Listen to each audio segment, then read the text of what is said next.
मैंने जब अपना बिज़नेस स्टार्ट किया था तो मेरे बिज़नेस की इन्वेस्टमेंट सिर्फ 4500 रुपीज़ थी, लेकिन आज अल्हम्दुलिल्लाह मेरा बिज़नेस इतना ग्रो कर चुका है कि पूरे पाकिस्तान से भी ऑर्डर्स आते हैं और मैंने अल्हम्दुलिल्लाह पाकिस्तान के बाहर भी अपनी चीज़ें भेजी हैं जो बहुत ज़्यादा पसंद की गई।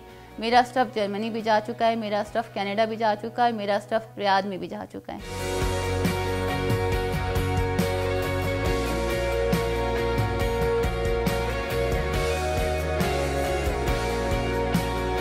मेरा नाम ताबिंदा फ़ारूक है। मैं अपना होम बेस्ड ऑनलाइन बिज़नेस करती हूँ। जब मेरे फादर की डेथ हुई तो हमारा भाई भी कोई नहीं है, तो अल्हम्दुलिल्लाह फाइनेंशियल तो कोई ऐसी प्रॉब्लम नहीं थी, लेकिन फिर भी मैं चाहती थी कि मैं ख़ुद अपने आप को सपोर्ट करूं, मैं किसी पे बोझ ना बनूं, तो इसलिए मैंने फिर अपना बिज़नेस स्टार्ट करने के बारे में सोचा।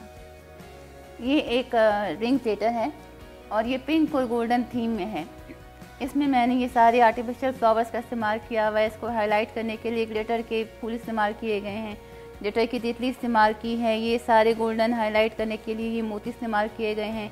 ये इसकी रिंग की पूरा बॉक्स है, यहाँ पे रिंग रखी जाती है।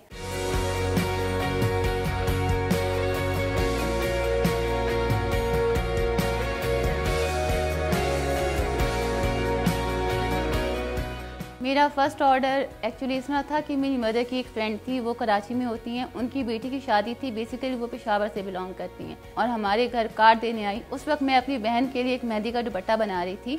उन्होंने वो दुपट्टा देखा, उनको इतना पसंद आया कि वो कह रही थी कि बस ये दुपट्टा मेरी बेटी का हुआ और तुम क्लाइंट के लिए दोबारा बना लेना।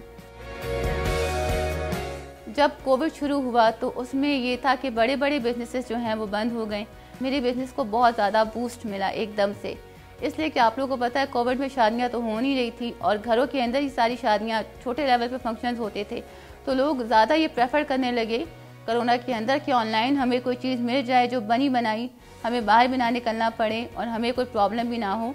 मैं जो भी चीज़ें बनाती हूँ उसमें मुझे अपने मनी इन्वेलप्स बहुत ज़्यादा अच्छे लगते हैं और उसकी स्टोरी ये है कि मैं जो हमारे घर में वेडिंग इनविटेशन कार्ड्स आते हैं मैं उसको रिसाइकल करके मनी इन्वेलप्स बनाती हूँ। शुरू में जब पहले मेरे 2 साल थे तो मुझे बजटिंग नहीं आती थी कि हैंडमेड स्टफ़ की बजटिंग कैसे होती है, तो मैं बस जनरली जो चीज़ें ख़रीदी और वही कीमत मैं रख देती थी। तो मुझे ये लग रहा था शुरू में कि जी मैं प्रॉफिट में जा रही हूँ क्योंकि मेरी चीज़ें लोग बहुत ज़्यादा ख़रीदते थे। वो फिर बाद में जब साथ ट्रेनिंग्स मैंने अटेंड की तो उसके बाद पता चला कि मैं तो लॉस में जा रही हूँ, ये बजटिंग तो ऐसी होती नहीं है। इसके अलावा सबसे बड़ा मसला पेशावर का ये है कि यहाँ पे ज़्यादातर रॉ मटेरियल नहीं मिलता। मैं बेसिकली कस्टमाइज स्टफ़ बनाती हूँ, वो फिर ऑनलाइन मंगवाना पड़ता है। पहले तो ये था कि मेरा सिर्फ होम बेस था, तो 2014 में मैंने फेसबुक पे अपना पेज बना लिया क्योंकि ऑनलाइन आजकल सारी चीज़ें चलती हैं और मुझे जब ऑनलाइन की अहमियत का अंदाज़ा हुआ तो मैंने अपना पेज बनाया। मैंने वक्त के साथ साथ अपने बिज़नेस में जिद्दत लाई। मैं देखती गई कि मेरे क्लाइंट्स को क्या पसंद आ रहा है। फिर साथ साथ आपको ट्रेंड्स को भी देखना पड़ता है, जैसे इस साल पेस्टल थीम चल रही है तो इसलिए मैंने ट्रेंड्स को हमेशा फॉलो करके नई से नई चीज़ बनाई है।